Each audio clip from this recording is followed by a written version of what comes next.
বর্তমান দুনিয়াতে যারা বলে আমরা ওলি মানি না, আউলিয়া মানি না, তারা ভণ্ড। তারা কি ভণ্ড? এদের মতো ভণ্ড জমিনে আর কেউ নাই। এরা বুখারী শরীফ মানে না, কোরআন শরীফও মানে না।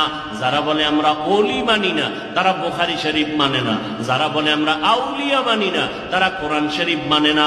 আলা ইন্না আউলিয়া আল্লাহ লা খাউফুন আলাইহিম ওয়া লা হুম ইয়াহজানুন আল্লাযীনা আমানু ওয়া কানু ইয়াত্তাকুন। বুখারী শরীফের মধ্যে ওলিদের ব্যাপারে আল্লাহ বলেন হাদিসে কুদসি, মান আদালি ওয়ালিয়ান ফাকাদ আযানতুহু বিল হারব। আল্লাহ কয় আমি দুই দল মানুষের সাথে যুদ্ধ করার জন্য রেডি। কয় দল?